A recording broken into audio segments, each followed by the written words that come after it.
Good morning, good afternoon, good evening, and welcome to another edition of the Level Up Hour here on OpenShift TV. I am Chris Short, executive producer of OpenShift TV, host with the most, et cetera, et cetera.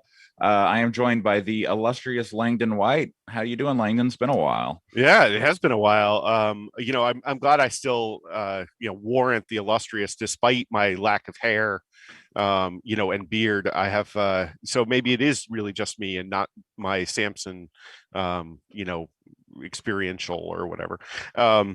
Yeah, so we've had a few weeks off. It's kind of hard. We got to figure out. I think we need to rethink how we're doing our interactions with these conferences if we possibly can. Not only because I hate having the hiatus, but also because I think we could like integrate better. On the flip side, I think it would be like whatever we did, I think it would be a lot of work, especially Right. for you, with all the other shows you're doing. But yeah. So I got some cool new contact lenses, Mm. and I got a haircut. It's been like a very fun semi post pandemic couple of weeks because I was finally fully vaccinated a couple of weeks ago. Um, Post-pandemic for you. Yes, exactly. For me alone, and actually, I was talking to somebody the other day. It's like I've been trying to go out for walks, just to get some exercise, and I wear mask a lot less, right, per like CDC recommendation and all that stuff. But what I don't know why they didn't think about this, but I was like, yeah, but I put it on, or I try to put it on when I'm like near people Right. because, kids aren't vaccinated, right? Because, you still have a 5% or whatever it is chance of, getting it and all that stuff. And it's like, I'd rather still shoot for some safety over it. Cautious. Yeah. Yeah. Um, No, I've even though I've gotten both of my shots and have been inoculated supposedly for weeks now, I still follow the mask mandates mhm. like it used Well, to be. the other part of it is like I also haven't had a cold or a flu in like a year, and So like, I'm I kind did of have a like, cold last week, oh, did but you? it was so like lightweight compared to any other cold I've ever had that like I Uh-huh. didn't really notice it until like what was it? Thursday morning, KubeCon was like midnight, and I woke up and I was just like could not breathe. I was Oh like, yeah, "What is yeah, going on?" right, right. One thing I also point out, I heard a really, it's kind of a teaser for the rest of this episode.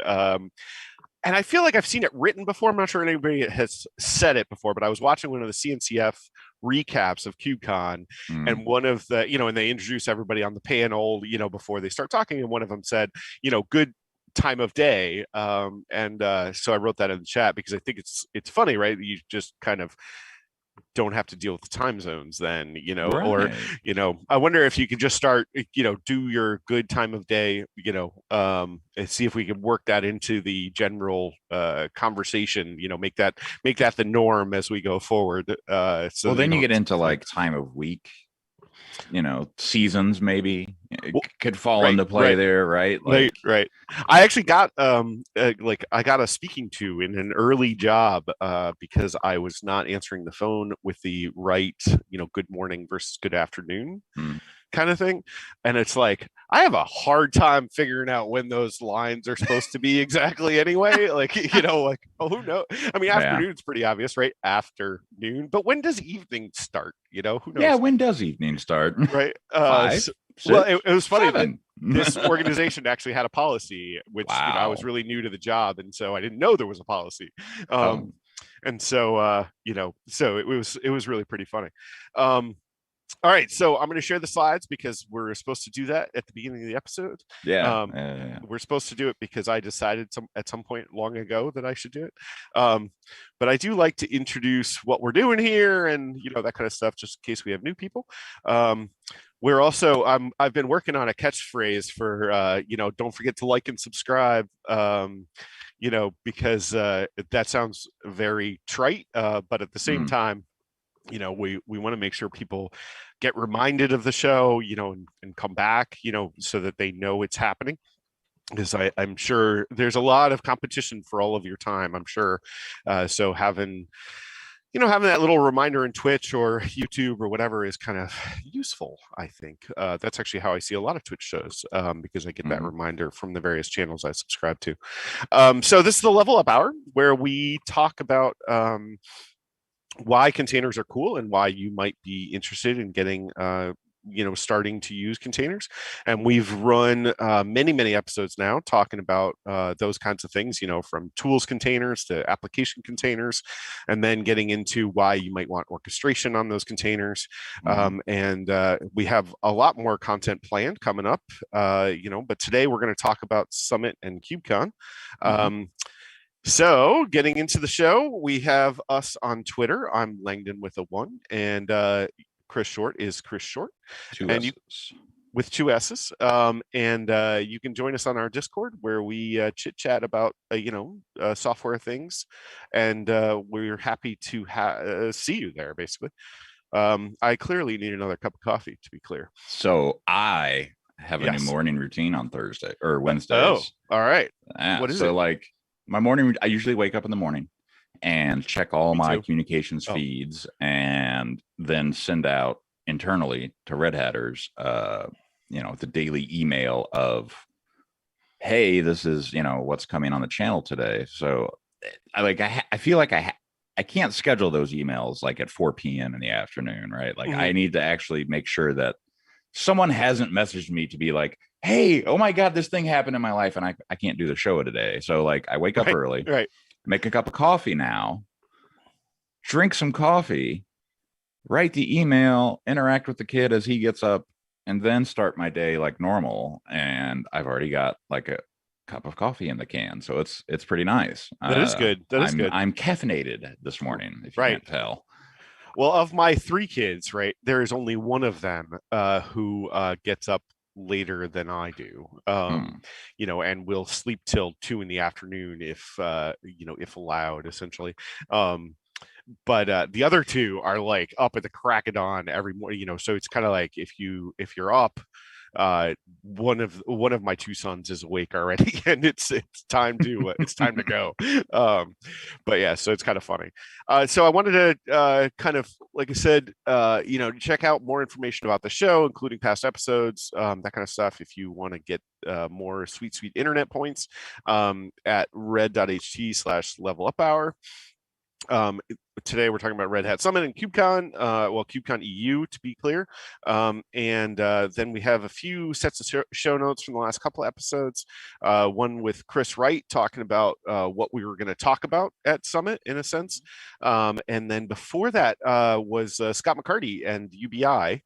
And Scott McCarty is always like so much energy that I'm exhausted for like a week after every time we have it's good energy. Oh my God, yeah, it's great. It's just it's a lot of energy. So check it out. I can throw some links into the chat, assuming I can find the right window. I believe in you. Yeah, so let's see, here we go. So here are the show notes. I didn't grab the Discord link, but you have the special. Oh, you got that one. It's already dropped it. All right, cool. Again for you, just because. So, and please, remember file issues on that repo if you have ideas for shows. I think there's one issue there that I need to go and address that I haven't done yet. So, thank you for that. But I did see it. I just haven't processed it yet. But let's see what else. But let's go on to Red Hat Summit. So I wanted to ask you. Because there's an interesting dynamic here that happened, right? Me being a CNCF ambassador and kind of very deeply in the Kubernetes and cloud native world, I spent a lot more time focusing on KubeCon EU, where you spent more time focusing on Summit. So we kind of got the best of both worlds here. Yeah. I think I tend to shy towards kind of what we refer to inside Red Hat. And this is one of the weird things about working at Red Hat, is that because all of our stuff is open source, we have this very distinct language difference between a project and a product, right?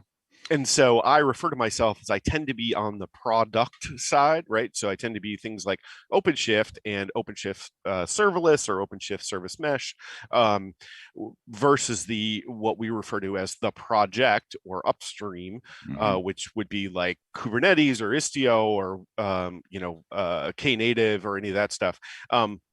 Not because there's vast differences or anything, but because that's just kind of what I tend to talk about.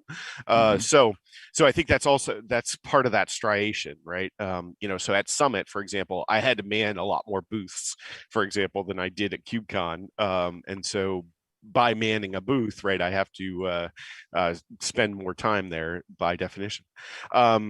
So what I wanted to introduce about Summit. So what they did with Summit, right, is they broke it up into 3 parts. The first part is basically, for lack of a better term, the first part is the keynotes kind of a conference. Mm-hmm. The second part is like the sessions of a conference. And then the third one is like labs and workshops, or whatever you use for that word. But basically where you put, X number of people in a room, and then you all work through something together. Right. And so this was the first one. Basically because we can do those first 2 things much more reasonably virtually. Yeah. Whereas the third one is very, very difficult to do virtually, although we have some ideas that we might be doing on the show coming soon, not on this show, but like on the channel, sorry. Right. Where maybe we do some kind of workshop like that live with everybody who signs in, which I think might be fun. So, yeah, for sure. So this one was kind of high level, but what I'm trying to get out for you, and what I want to mention too is I took some pre-show notes and I put them in the episodes repo, so that if anybody wanted to follow along or get the links, I don't have to put 6,000 links into the chat. Okay. But so I tried to capture them all that I could think of in the notes. So thank you very much for doing that. Yeah, hopefully it's complete. If you have any trouble with it, file an issue, let us know now in the chat.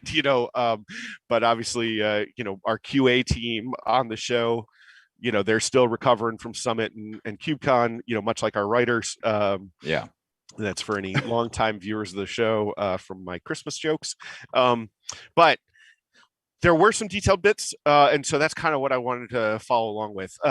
The other thing I wanted to kind of point out, or the first thing I wanted to kind of point out was there was a lot of content around, and there has been kind of a lot in the trade press in general, of at the edge. And it's gotten really slangy and gimmicky and all this other stuff. But as I'm sure many of you know, right, one of the current major challenges in the software and hardware industry is how can we get kind of these simple devices to participate in more sophisticated things, right? So that might be a Nest thermostat, which, I think is the one everyone's really familiar with. I use an Ecobee. Yeah. I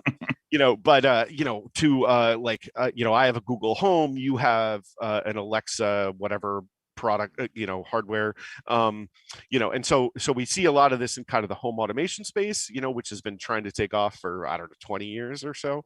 But in the in the business space, or in the enterprise space, what Edge is starting to be is like, how do they do things like, point of sale systems in a retail shop, right? How do those work back with, the home, server engines or whatever? And then you also see it a lot in telco, which is a big place for where the edge phrasing comes really from. Is, yeah. Yeah. Even though I think it's a much more universal problem, they're the ones I think who have the money and the drive and the sophistication to really be pushing it forward. It's like a lot of times in software, financial services tends to drive new tech, right? But in this particular case, telcos seem to be driving a lot of that new tech. And so that's what you see there, right, is, things like cell phone towers, right? Where, Red Hat, we have actually a long history with working with those kinds of organizations. RHEL is a great platform to put in a cell phone tower, right? But we wanted to go all containers all the time for so much of our software. The telcos are trying to figure out, how do I make containers that do telco-y things? I don't even know what exactly, but how do we run that on a tower, right? Right. CNVs, NFVs, network functions, and Exactly. Container function. There's so many acronyms in the telco space Just that are to foreign start to the me, conversation, right? Yeah. Like, yeah. Yeah, it's ridiculous. It's way more, if you've never had any experience with it, it's way more complex than you might think it is. But that's where like software defined networking really shows its shows its value, right? But long story short, there was a good talk in a little keynote, but called Hardware Accelerators: The Future of Data Centers at the Edge. And I thought that was really interesting. High enough level that I could still parse it, but interesting to see what's kind of driving it forward. And that was with Chris Wright, who was on the show just before Summit, talking about kind of these control plane ideas with Kubernetes that he and Kelsey Hightower were talking about, and then we'll get to it. But now Clayton Coleman is also talking about it. And then it actually came up in one of the recaps for KubeCon actually later, which I thought was pretty interesting. So yeah, all of that said, the edge stuff, don't think it's not for you because it seems like it's just about telco.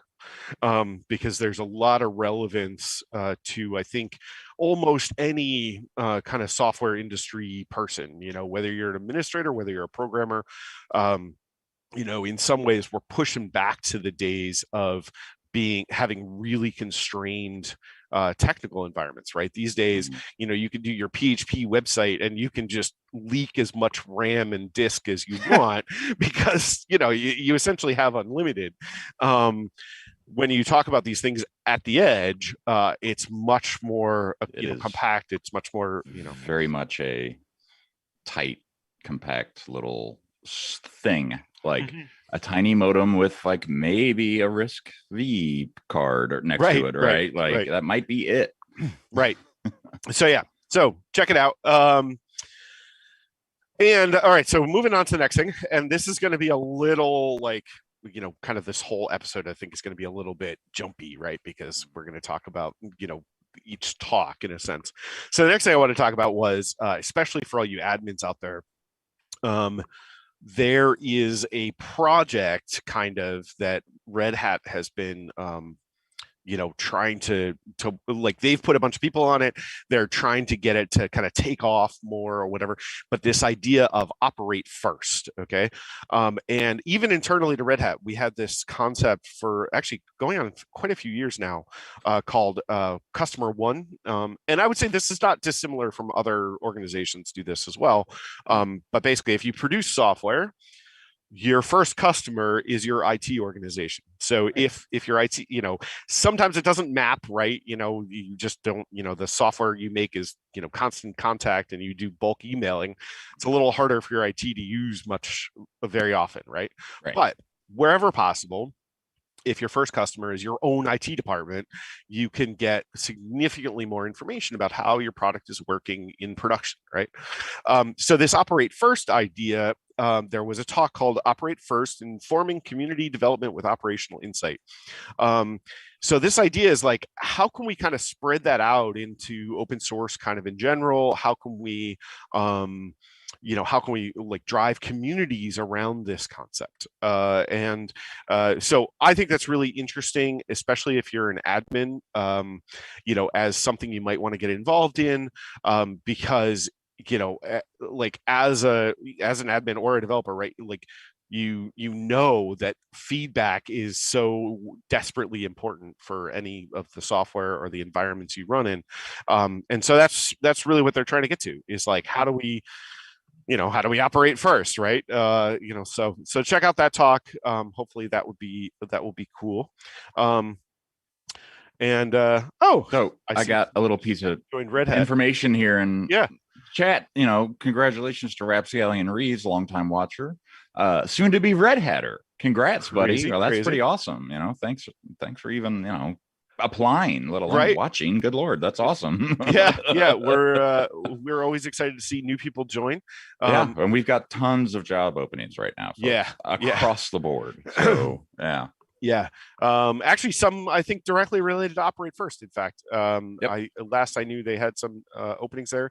They're going to be doing some really neat stuff with like AI ops. I know that's part of the plans going forward. So how do we operationalize things more efficiently than we do already, which is already kind of ridiculous, right? I mean, I remember, you would operate as like an admin, you might operate 10 machines, maybe 20 machines, but then it really started to get pretty unruly. But as we've progressed in our automation, right now it's hundreds, sometimes thousands, Yeah. depending on how far along your automation has come. So we can do better, basically is the idea. So specifically in OpenShift too. Hey, look at that. I know, right? Like, and typical for causation or correlation. I'm trying to figure out here. Yeah. Anyways, but I do like the typical for starting a new job anywhere. Personally, I think I'm going to be doing something like this, but I'm not really sure. So totally understand. Rapscallion has to let me know if I'm still in NHO, because there used to be a video clip of me as part of the NHO. New hire orientation. A couple of days you get when you start. I don't recall seeing you during my new hire orientation, but that was 3 years ago, and I didn't know you. So right. Yeah, it's a very short clip. It's basically it's taken in the back of my house. So, but take a look. I can't remember what the status of my hair at that time was. I'm sure it was much more illustrious. Perhaps. So, all right. So, moving on. So the next topic. What I wanted to mention, so if you haven't seen Matt Hicks speak, he's, I think, a really good speaker to see if you like an executive level talk that has a lot of like technical depth to it, for lack of a better term. I think maybe it's because he spent a fair amount of time in the trenches, as it were, and he has a good talk at Summit about, it's called Using Open Hybrid Cloud to Take Full Advantage of Cloud Computing. And it's, I don't know, I find him a very down-to-earth speaker, is in my notes. And even if it's an executive kind of keynote, he's an executive, but you should definitely check him out. I know he's been on In the Clouds, right? What's the name? Matt Hicks. Yes. Was on the December episode of In the Cloud. Okay. Yeah. So that might also be good to go back and watch. Like I said, I think he's a good speaker. I've had a number of meetings with him, over the years about various different things. I remember a very funny conversation about, when Red Hat was shifting to like agile methods, and me saying something along the lines of, why do I always have to be that guy and ask the question that everybody else wants the answer to, but is afraid to ask. So I've had some great conversations with him over the years. I like the way he speaks. So check it out. And then. And his in the Clouds episode was great too, right? Oh, yeah. I think I saw it. Earth, very reasonable. Release it. Yeah. He, like I said, I've known him for a bunch of years, so I'm mixing up conversations with him, right, in a sense. But yeah, so moving on. The other one that the person that tends to do our big splashy demo keynotes, right, is a guy named Burr Sutter. And I think he does a great job. And so he had 2 of those kind of big shows. I think the second one, I'm trying to remember which one was which, but I think the second one is the one with a lot more like tech demo. And the first one is a lot more like interviews and a little bit of demo. So the first one was augmenting, automating, and advancing workflows with Red Hat technologies. And the second one was building cloud native applications with artificial intelligence and machine learning. Easy for me to say. And so his are great fun to watch. They're even more fun in person, but he does a good job in this one, although it's a little late now, of like interacting with the audience. They actually set up a battleship game, and everybody in the audience can play, and they had a leaderboard and all this stuff, and it's a lot of fun. But what I'm really impressed, right? Because literally about this year is weird, but let's just say in a normal year, right? Red Hat Summit would have come and gone. It would have been like in April, call it somewhere towards the end of May is when he starts working on the demo for the following summit. Like it takes a lot of work. You don't see it in that hour and a half demo, but there is a lot of energy that got put into putting that keynote together, and just the ability to predict the future about what software we're actually going to ship, right? I think is also pretty amazing. Sorry, did we have more questions in the chat? No, okay. Not necessarily. I mean, we're trying to help a student figure out what roles to apply for, what skills they should pick up, kind of thing, which kind of dovetails nicely into a CNCF announcement if you want to switch to KubeCon or whatever. I have one more thing, and then two things, and then let's switch. Sorry, I kind of lost. I have one more thing. I mentioned the artificial intelligence and machine learning thing with her. Like I said, I can't remember which one was which. So check them out. And just one of like I said, one of them has a lot more demo than the other. Then lastly, if you like this show, and we do a lot of interviews on this show, one thing that they captured, which I was honestly a little surprised by, is they do at Summit. Is the Cube a thing like outside of Summit, or is it a thing for? It is. No, right? It's a whole organization, and they've got like a really great CMS and everything that they've built. So yeah. Okay. Yeah. So like, it's one of those things where I'm like, it's one of those things I want to go like actually check out and kind of don't get to, and then forget about, and then come back, whatever. But if you go to the Summit on demand website thing or whatever, there's a way to search for you can kind of see all the sessions. But if you go there and then you check the session type of what they called featured sessions, at least half of those are the Cube shows, episodes, bits, and their interviews, and some of them are with really good, like interesting people to hear from.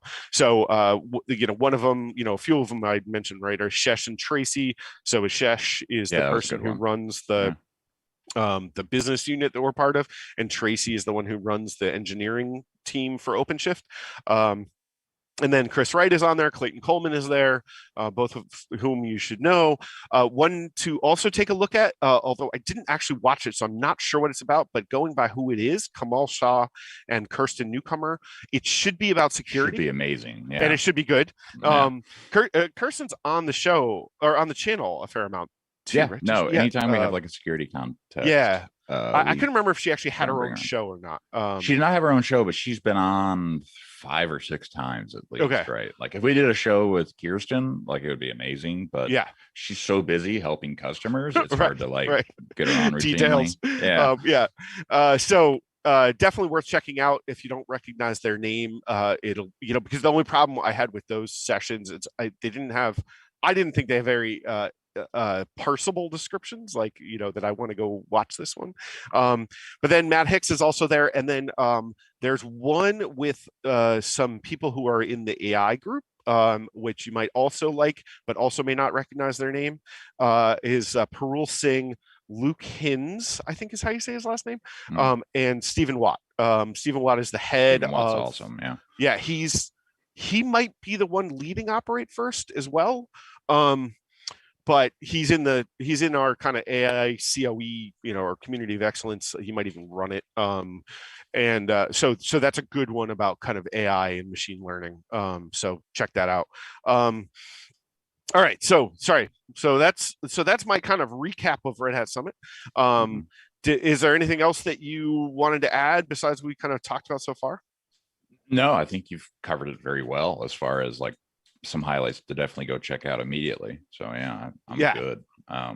Cool. And yeah, I So yeah. spent a lot of time answering questions in chat. Mhm. I will say, we're going to mention a little bit of the conference platforms. I was a little they still haven't gotten the chat right. They still haven't gotten the hallway track part right. And I'm not sure that KubeCon did either. I think KubeCon's mechanism is closer, but I still think it's problematic. But we can talk about KubeCon in a minute. But the challenge we had with the chat, so what they did was they set it up so that it was all almost like one-on-one. Mhm. So instead of It was not a very like native experience. well, right, Right. and I think one of the uh, pluses of walking up to a booth is hearing what other people ask. Mhm. Right, is because you Right. want to know what people are thinking about, what they're worried about, both as a person who's going to a conference that I'm not a part of the company, Mhm. and as part of the company, I want to know what everybody else is saying, and so they set it up so that it was very one-on-one, which I will say I was not the biggest fan of.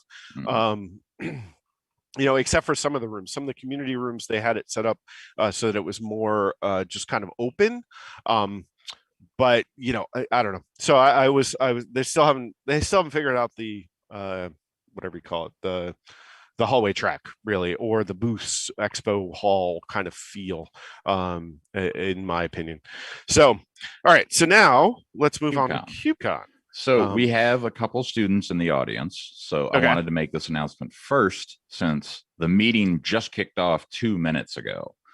CNCF is putting together a big push for students, right? Getting students involved in the ecosystem, getting students educated about what containers are, what Kubernetes is, how to take advantage of it in your career, that whole 9 yards.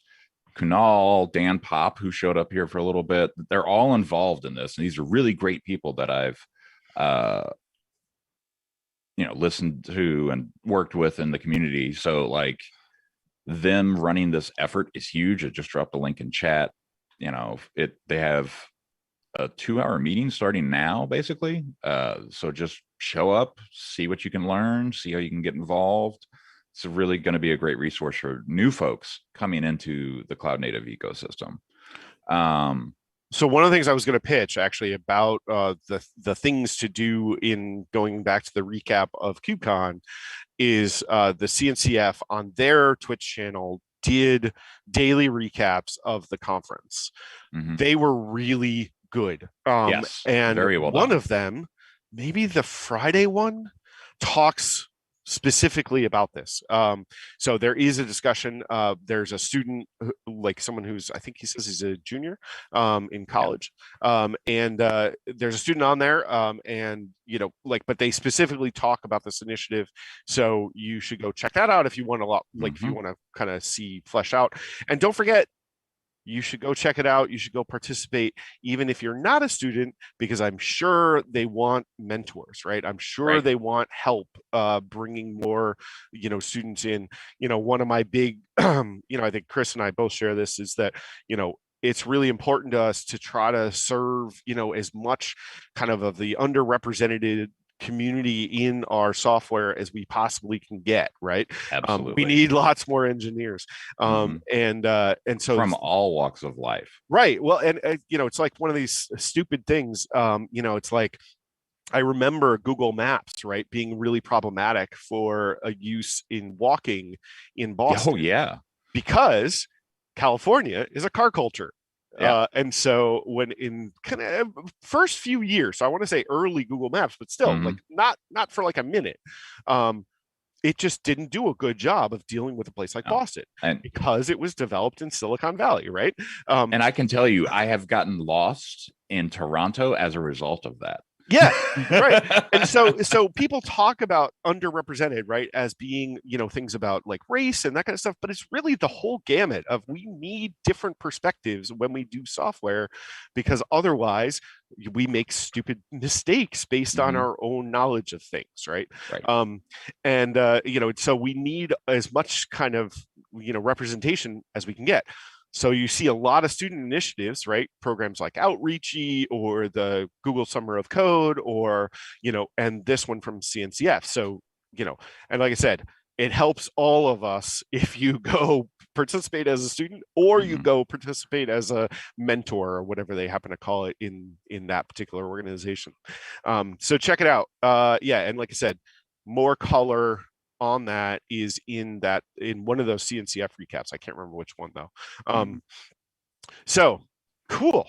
All right, what else do you want to talk about? Let's keep going. I mean, as far as Red Hat goes, we sponsored and I helped MC the GitOps Con, the day 0 event GitOps Con, and it was just awesome, right? Like statistically awesome and content awesome. So like I spent the day kind of running the behind the scenes, doing like I do here, producing kind of deal, but like watching the content, it was just like think of it as small mind explosions throughout the entire thing, right? And it was only like 5 or 6 hours long, if that. So it was just like, wow, people are doing it like that. Oh wow, okay. And, like just holy smokes, I can't believe I'm standing up VMs and doing anything anymore, and not in automated fashion, right? Like, well, yeah, I watched some of it too. I mean, I think that's one of those things where multiple perspectives helps too. What I really liked about that, which I didn't realize at first when I first heard about GitOps Con, is that we weren't the only driver, right? Weaveworks was also a big driver, and so Weaveworks who coined the phrase GitOps. Oh, really? Oh, yes. I don't think I knew where it came from. But like that, I think we saw kind of a wider range of perspectives there. Yeah, I quite liked it as well. And in the episodes thing that I linked to earlier, there's a link to the whole playlist, so you can go back and watch the whole thing. Obviously you can try and interact, but it will be harder, because the people are all on video. They're unlikely to respond. You never know. But anything's possible. I mean, it's on the GitOps working groups page, so you can get to that whole playlist here. I'll drop it in chat.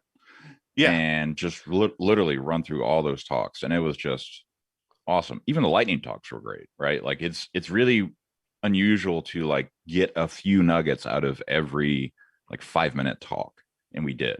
It was awesome. So and we also threw it together like within like 4 weeks, which is another monumental achievement, right? Like we realized we needed to do it. We realized that we had the space to do it, and the second we were like, yeah, we're making this happen, it was just off and running. And like, huge thank you to Aubrey Mullock, Christian Hernandez, Scott Rigby, Cornelia Davis, Sonia from Weaveworks. I can't say her last name, so I'm not going to try. That whole team that put it all together, right? Like I need to send a lot of thank you notes because they made the job pretty easy for me, given that it was like single track, just keep everything fresh and new and ongoing kind of deal, and jump in when you have to. It was really, really like a well done. What other ops am I blanking on this morning? That chat ops is kind of like behind the scenes. I really like the AI ops and ML ops. The take off. So one thing I wanted to sidebar for 2 seconds. Rebel, assuming that's your first name versus a title. If you could go file an issue at the GitHub repo, I got you. I'll link it. The Jenkins question that you have or whatever, maybe we can cover that in a future episode. We kind of slip things into that queue. Narendev, DevSecOps, yes. All the DevSecOps. There's a show coming up, or is that?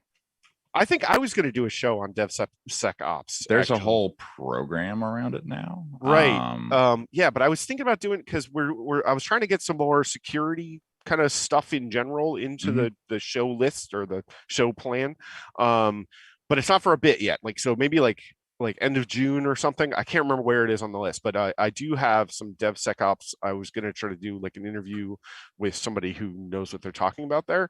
I often say or joke around about, I come from a programmer background, so, security, meh. but You but I are am the ones that totally keep me up kidding. at night. Yeah, I'm totally kidding. However, my sophistication in that space is relatively low. It's more like I find experts and I do what they tell me, rather than try to learn an entire new kind of world on my, in addition. It's just like I do with UX, right? It's like I'm not going to go and learn everything there is to learn about user experience. I know a lot of people who are really good at it, so I do what they tell me. Yeah, exactly. So I do very much the same with security. So I was hoping we could get an interview or two, or maybe do something that's playful in the DevSecOps space.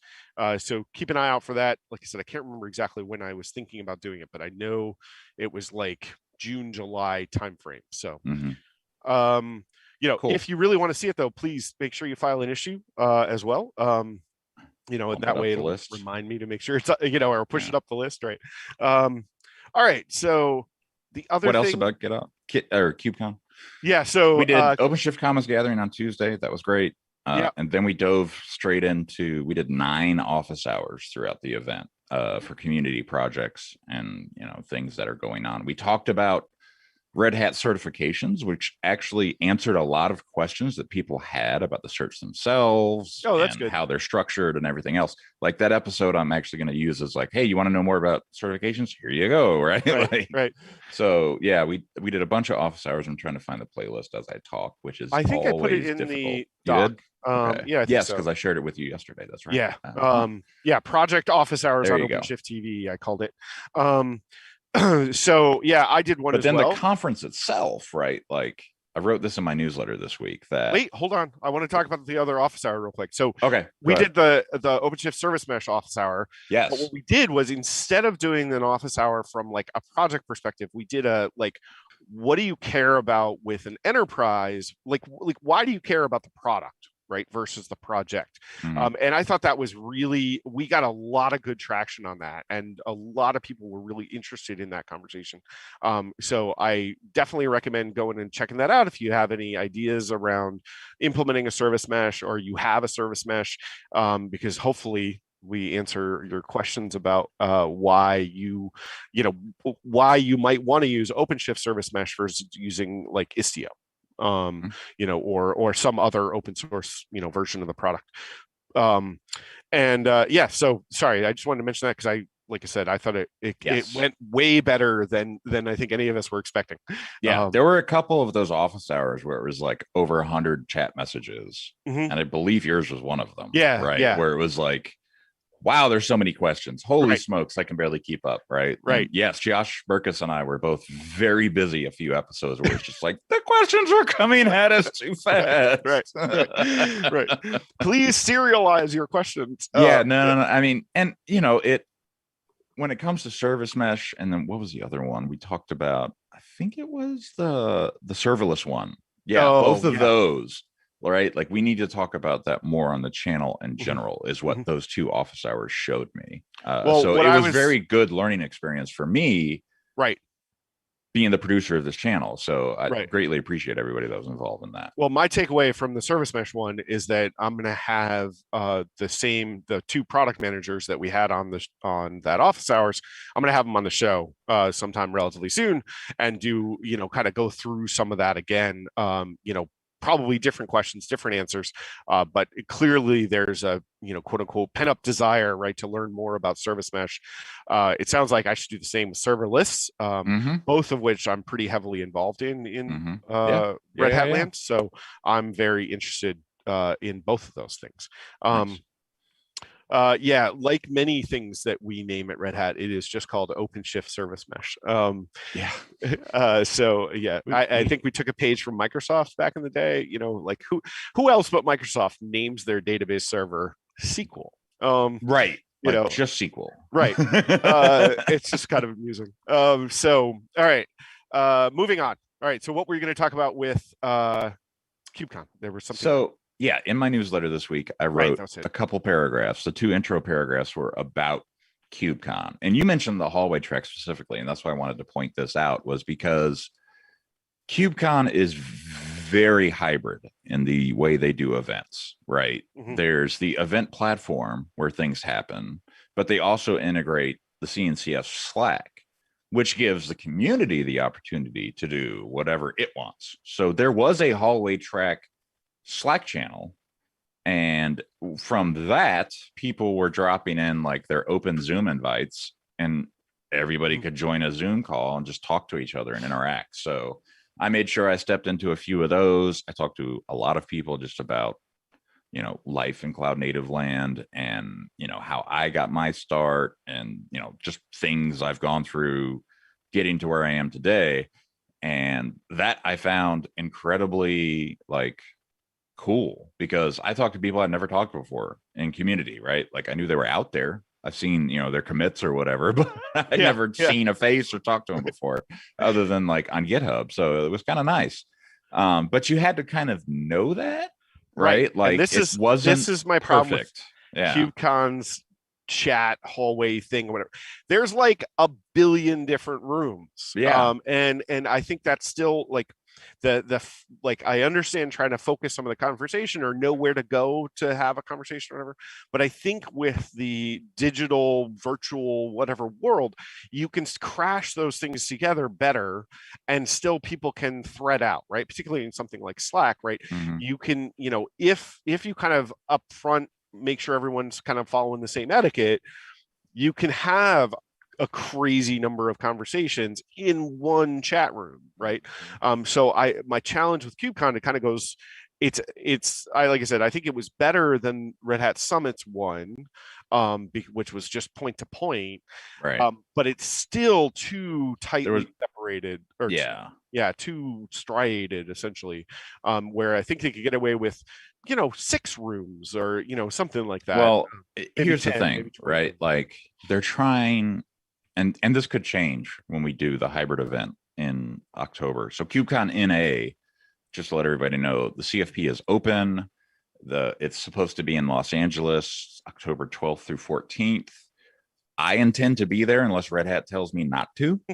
But it is CNCF. I've already talked to their events team. We're already talking about the contributor summit at CNCF or KubeCon NA. And they're like, we are expecting this to be a fully hybrid event, right? So there will be some people on stage, in theory, physically in LA, and there'll be a lot of people watching, we feel, because the world is still going through a pandemic. So that I think is going to be interesting. And that I feel like will be a forcing function. Yeah, thank you, Langdon. A forcing function for kind of bridging the knowledge gap between like all these vendor chat rooms where people are supposed to go to talk to vendors. Like the Red Hat chat room was pretty busy, right? But other vendor chat rooms were not. So like when every vendor has a chat room that's sponsoring KubeCon, it gets very diluted very quickly. So it's, every vendor needs a place to have these free form conversations outside of the booth sometimes. But I feel like with Meeting Play, the platform they used, like that might not have been as necessary this time. And it was just kind of like, oh, we've always done this in the past, we might as well do it again kind of thing. Right. So I'm hopeful that KubeCon NA, like we can actually focus more on interaction as opposed to like just getting people to the right place, hopefully. Yeah, although I will say it was funny, for us, yes, you had a lot to do with it and everything else, but Christian was really kind of the lead almost for GitOps Con, right? It's, he's very into the GitOps stuff. He has his own show about it, right? And I thought this, I think, was his first conference that he was running. And his quote afterwards is like, do we just put these things on so people can come and complain about how we put it on? So I feel a little bit like we're doing that. Having run a bunch of conferences, I totally understand that experience. So I will shout out, right, like both Red Hat Summit and KubeCon, like to the organizers. I know it is a ridiculous amount of work. It is a lot. Never going to get everything right, period. So please take all our commentary as constructive feedback. It is not meant as like knocking the vast amount of work that's done even at the show and kind of in person, right? Like I both jokingly and seriously. So I wear a lot of Vans, the brand, the shoe brand. And at the first DevConf US, I blew out the side of a pair of Vans from walking around so much. Yeah. Then at the second DevConf US, I did the same thing with a different pair of Vans. So it's kind of hilarious, but just you got to have good walking shoes for KubeCon. That's what I've learned over the years. Especially as an organizer, because you're putting out fires the entire time, not literal fires, hopefully. Although I was at an organized, like an organizer at a conference where there was literally a fire. But the roof of KubeCon in San Diego leaked. That's fun. There. Yeah. So, like I said, all criticism aside, please, it is, shout out to anybody who's ever organized a conference. It is so much work. And we recognize that. And even a bad conference is still awesome. Right. So please do keep that in mind. And we're just commenting as, future improvements. All right. What else do we talk about with KubeCon? I mean, just the inordinate amount of great talks, right? I think the press kind of deadpan KubeCon because they weren't necessarily going to the talks. They were only going to the keynotes, per se. So, like, the talk, first of all, the amazing Capture the Flag episode from Cloud Native TV that they did as part of, like, KubeCon. Awesome. Right? Like absolutely awesome, right? Like breaking down containers, figuring out how to get into the host and figuring out what is actually going on. And this thing was like a thread of idea of some process is doing something on the network, right? Like, and just diving into that to see this one container with this like mile long bash command that ends in NC P80L. It's like, oh no. Like there it is. That was a neat concept. And I believe they also do that more often, right? It wasn't just a KubeCon thing. The people involved, who I can't think of the name, Ian Coldwater, and who else was there? I think it was maybe it's Duffy. Some like they do this regularly, but this one was at least self-described. They said this one was ridiculously hard compared to normal, and they figured it out. Which like they needed a hint at the very end because they were literally running out of time because there was a time constraint because it was only an hour-long block. But it was really, really informative. I'm digging it up now, folks. So I don't have a link to that one, so apologies. That's my fault. I probably should have done that yesterday when we were talking about it. Well, we can we can always do a pull request. Throw it in after the fact. One thing I wanted to mention was one of the things that I think is very difficult to wrap your head around when you're going from kind of a traditional software deployment kind of model to something that is event driven or cloud native or whatever, is how do you run repetitive tasks? Because they're not this like item potent, I need this service to be available all the time kind of thing. So like everything you read about, Kubernetes or OpenShift, or even to some extent containers, it's all about keeping these services running all the time, right? One thing is sometimes I think difficult for people to wrap their head around is like, okay, but I need to run a batch job. How do I do that? So there's a talk about CronJob API, which is this newish thing excuse me, to do exactly that. I think they might have just gone like V1, like they just hit some milestone. I can't remember what it was. Went either beta or V1 because it was an alpha for a long time. I know. Yeah, and I think that's why it was kind of getting some traction. So I just wanted to point out, go check out that talk. Maybe go check out that project because I know it's one of those questions that, as a more traditional software development environment, it can be a challenge to kind of wrap your head around. How do you do that sort of thing without breaking all of the conventions that you're supposed to be following? So I wanted to mention that. I also wanted to mention that Helm is apparently the new hotness. It's been the hotness, but once they got rid of Pillar, it became really hot. Yeah. Right. So there's a ton of talks on Helm. You should definitely go check those out. One thing that I looked at Helm and got very confused about, so I'll just kind of mention it quickly, although I do think we have an episode planned about Helm itself, is I thought it was like an end-to-end, basically a GitOps type solution. Mm-hmm. But it's not. It's actually a packaging mechanism for a binary application. And when I say binary application these days, when we're talking about cloud native, that may be 67 different pieces of software, right? Because it's all the different services and how they come together to deploy an application. So when I'm saying application here, I mean like WordPress, which includes a database and a web server and all that other jazz, right? It's not just the PHP component. So Helm is a packaging mechanism for, kind of cloud native applications. So at least for me going into it, that would be a very helpful piece of data because I went into it thinking it was a not CI, but CI-esque or GitOps-esque, where I could basically push code and out would come application. That's not really what it is. And I think, at least for me, instructions, talks, all that stuff make a lot more sense now that I finally figured that out.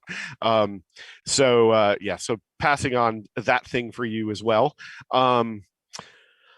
So that I already mentioned the recaps on CNCF TV, which I thought were great. I kind of wish we had done it for Summit, maybe.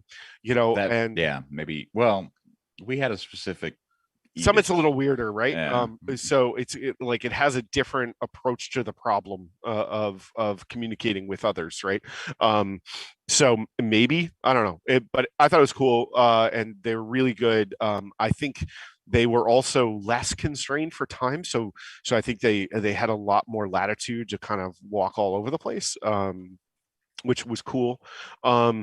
Then we also mentioned the office hours already, and those I thought were really interesting. Better than we normally do for those, I thought, because we usually do at most conferences, most in-person conferences, if Red Hat has a booth, we do office hours at those booths in a similar concept.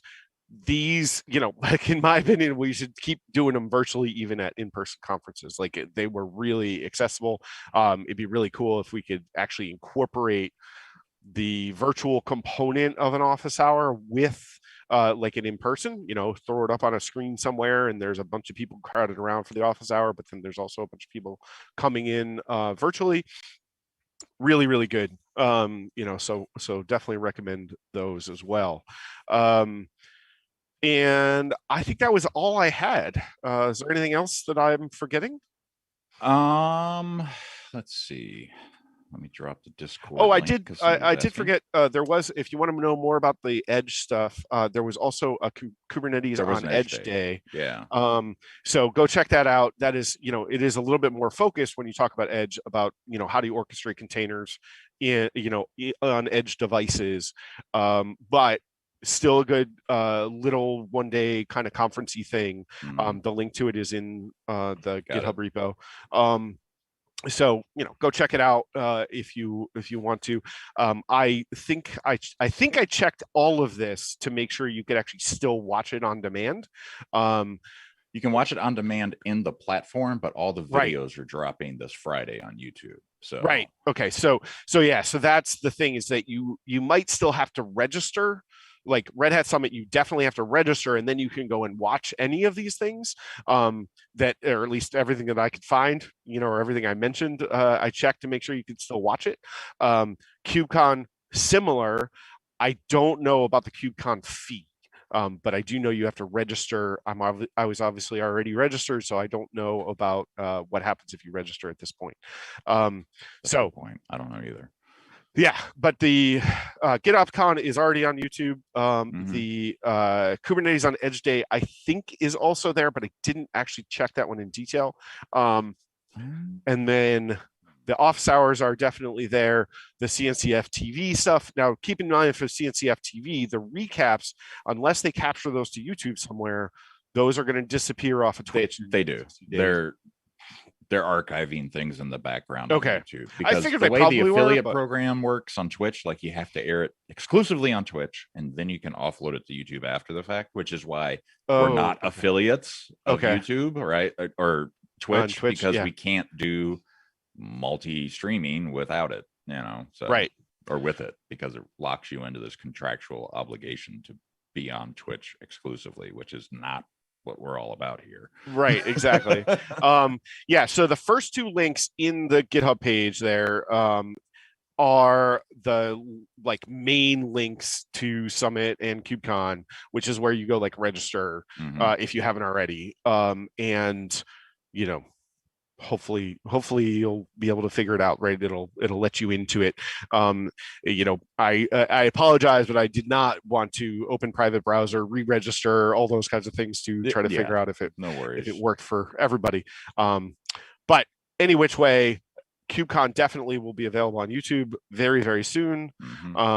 Summit tends to stay in like a little, their little thing, but I know the content is at least planned to be available for a year.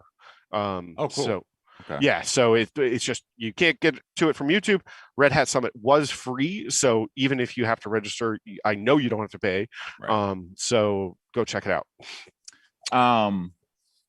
One last thing, if you have time, I did a talk at KubeCon, and believe it or not, folks, it was my first talk at KubeCon ever. And the reason why was because it was a panel. I'm usually too busy at KubeCon doing other things. I don't have time to do a talk. So this was actually the first opportunity, because it was virtual and because I was doing so many things, and it was time shifted into the EU time zones. I was able to do a talk, and it was about non-code contributions to Kubernetes, right? Like that was your talk? Well, I didn't even know. Two kind of talks, right? Okay. Like, there was a talk early in the conference about non-code contribution, and then there was a talk about the upstream marketing team, which is what I'm working on right now, which is essentially just getting stories out there to people. And when we say stories, what you do every day is a story, right? Like an experience is a story, a failure is a story that you can tell, right? And that kind of we need more people like that can write, that can help us with social media, right? Like our entire social media process is driven by GitHub and GitHub Actions. Like we don't use like TweetDeck unless we have to, kind of thing, right? Like it's very much GitHub driven. But that was all done by this upstream marketing group, which falls under the communication community part. So like we talked about that, myself, Chasm Fields from Google, Piyush from DigitalOcean, and Matt Broberg also from Red Hat. So yeah, check out that talk. Just search for my name on the I'm trying to get a link right now. You'll find it. Yeah, I had a link to it, and I think I closed it the other day. I closed all my stuff. I hate that. Yeah. Well, so let's see. Points. Yeah, we should talk about points. Before we do that, one thing I did want to say, I thought you were going slightly differently with that was your first talk. KubeCon NA, please definitely submit a talk. Yes. It will be a challenge to get it accepted, right? There are a lot of talks submitted for KubeCon NA in particular. EU tends to be a little bit easier to give a talk at. However, the conference I run, DevConf US, is a relatively small conference, but its mission in life is to be appealing for, or to be a place for new speakers. So if you are a new speaker and you haven't done a lot of talks before, take a look at DevConf US. Our CFP is also open, so go check that out if you are interested. And you know, and that might be a place to do your first talk, and maybe KubeCon NA is for next year. You know, and just kind of like, but do recognize, you know, the bigger conferences, it's very hard to get a talk in. Yeah.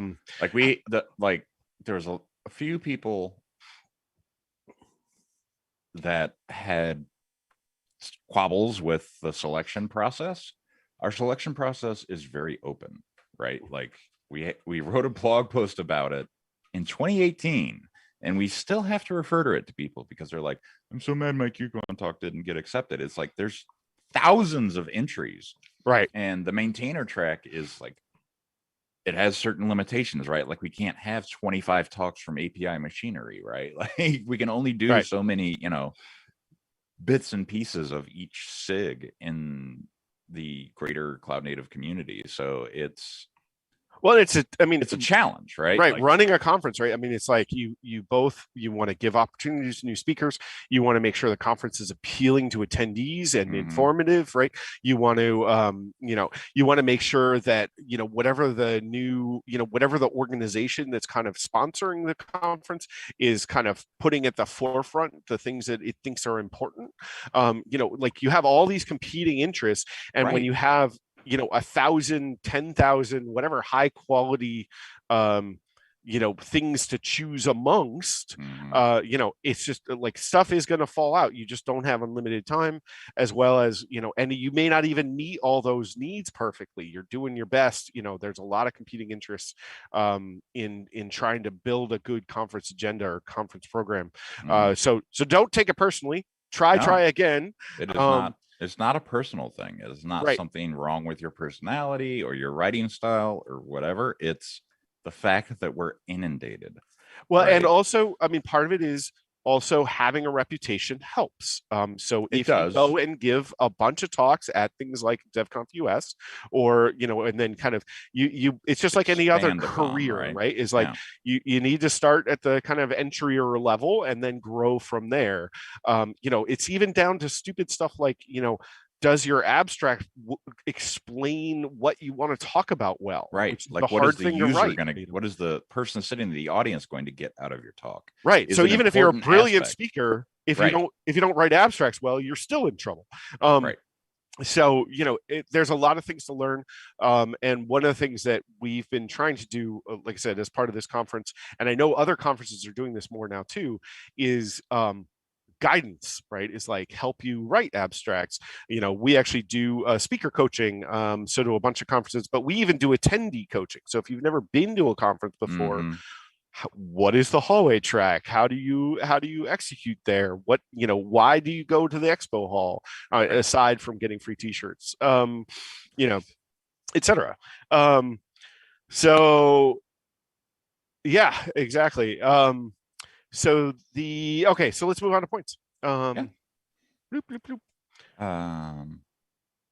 Nothing is stupid. Everything is a doubt for beginners. Yeah, totally. Exactly. And if you're doubtful, we're in a good enough community where the culture is great enough that you can just ask.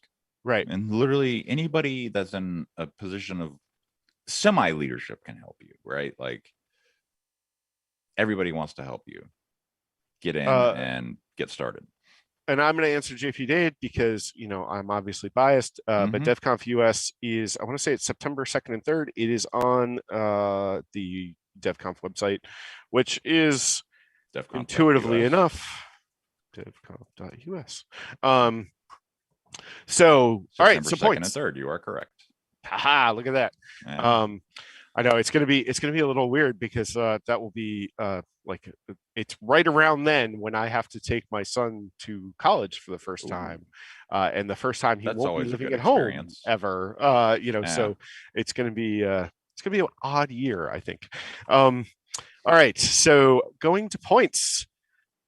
Narendev is still in the lead with 5,100 points.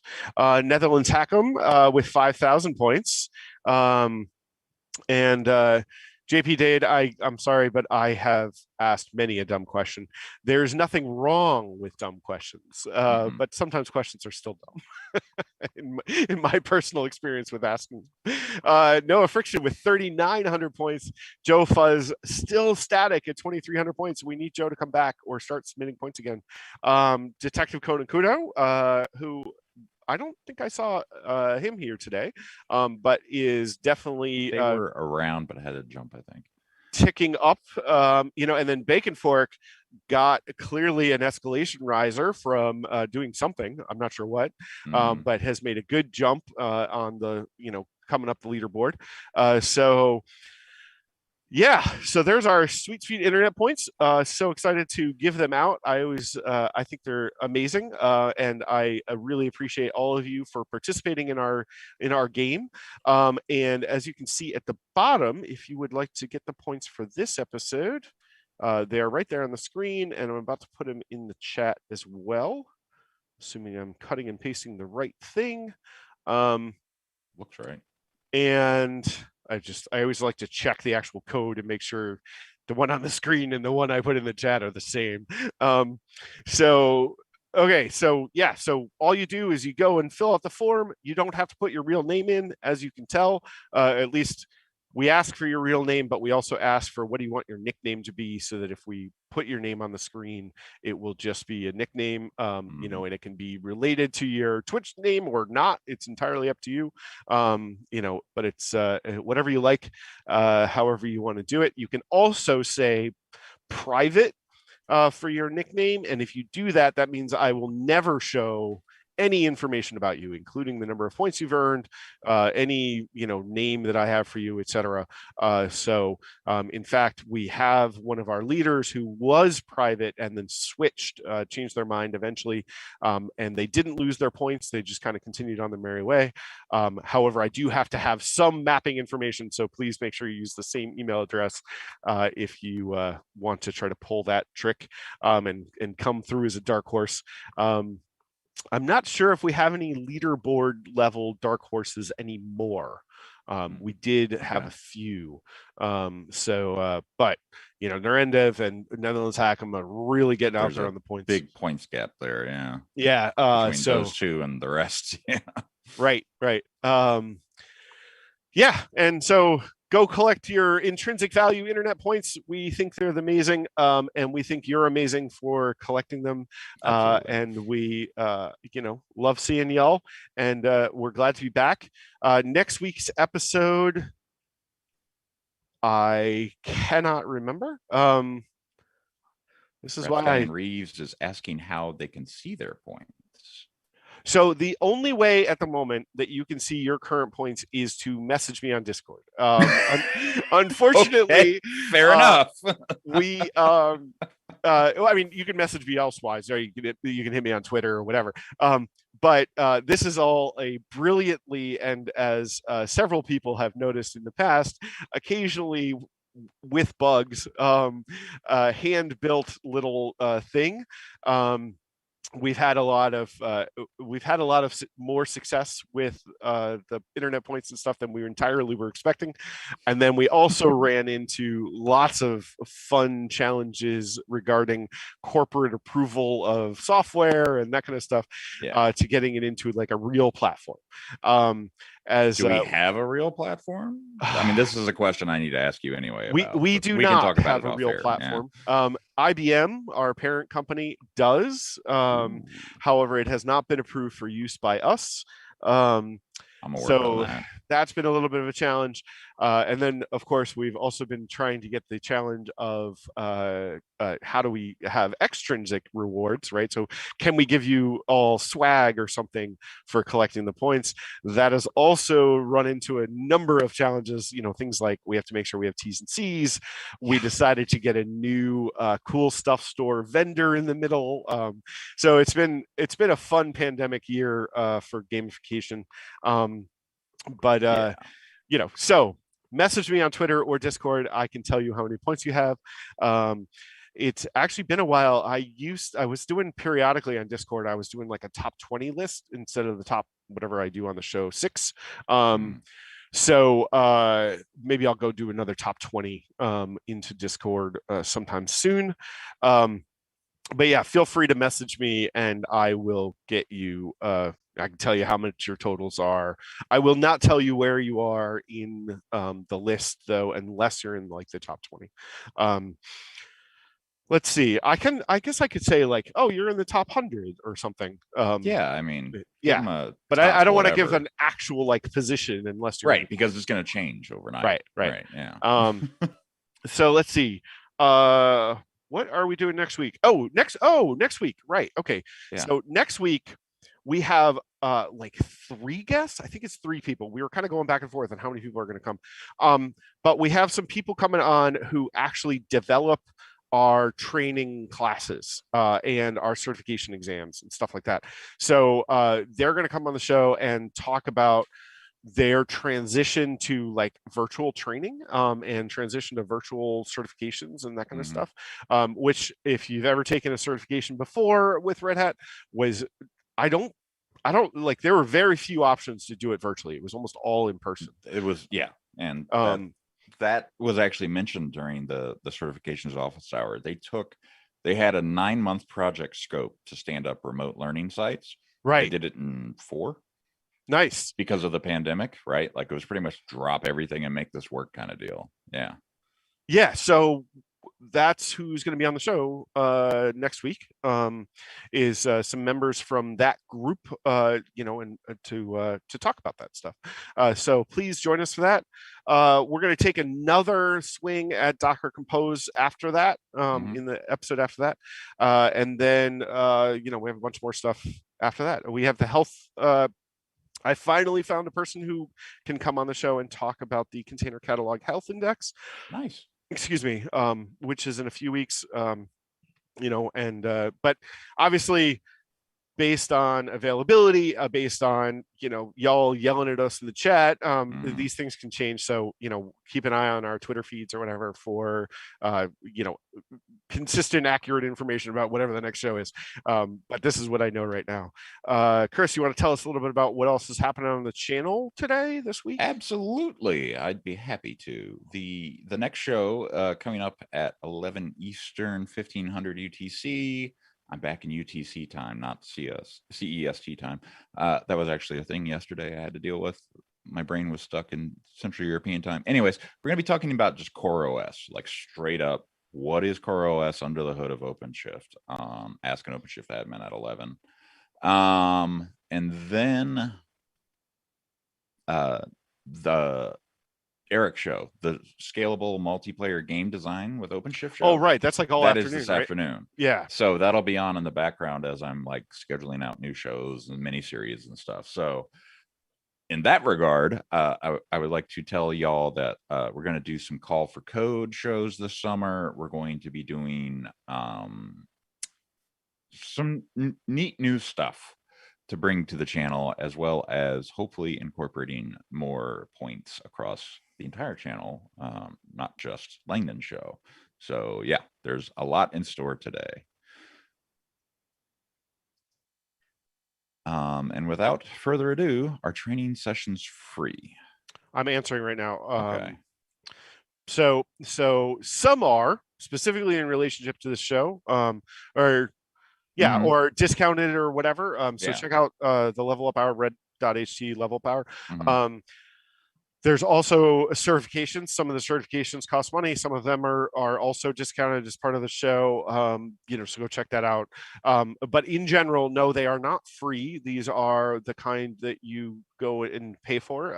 Sadly, however, nothing in life is free. Well, not nothing. Not everything. But or you're paying somehow. Right. But I will say they generally get ridiculously good reviews. While not free, you should be getting what you pay for, right? And I am grabbing the link to the certification thing. And the learning subscription. That's right. They introduced this, and we'll definitely talk about this. We talked about that a little bit. We talked about it before. We'll definitely probably talking about it coming up. The learning subscription is basically like some level of like kind of all you can eat buffet kind of training and certification stuff. Think like if you've ever used O'Reilly Safari, same kind of idea. I don't know what the T's and C's are exactly, the different levels and that kind of stuff. But that is a much more cost-effective way to go after it if you want to take a lot of it. The other thing is that we do have a lot of things that are available to teach you in like learn.openshift.com or try.openshift.com if you want to check out stuff specifically related to OpenShift. And if you go to what? The developer sandbox. And the developer sandbox, yes, the developer sandbox is super nice. You can go and basically get an experimental for you to experiment instance of OpenShift, not experimental like as in alpha class software. And you can go and make your own project and go deploy all the things. We actually had an episode about that on this show.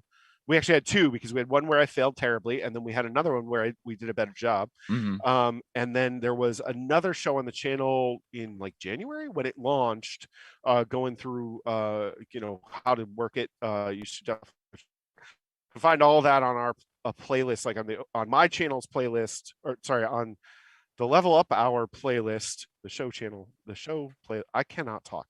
You The cannot show talk. It's playlist. okay. You can find the Dev Sandbox stuff there. If you want to find the other Dev Sandbox one, you can just kind of search the. Actually, I don't know where that would have landed. It's probably on the Dev Sandbox site. Honestly, I think there's a link to it. So yeah. So if it expired off, you've got sorry. Yeah. If you can't find it on Twitch, check out the YouTube, folks. I know my Narendef, my cup is empty. That is why we need to wrap the show. In good indication of you needing to leave. Exactly. My coffee is also empty. So everybody stay caffeinated, stay safe. Thank you for joining us. It's great to be back. Great to be back with Love to see you, and have a lovely day. Absolutely. Thank you all out there.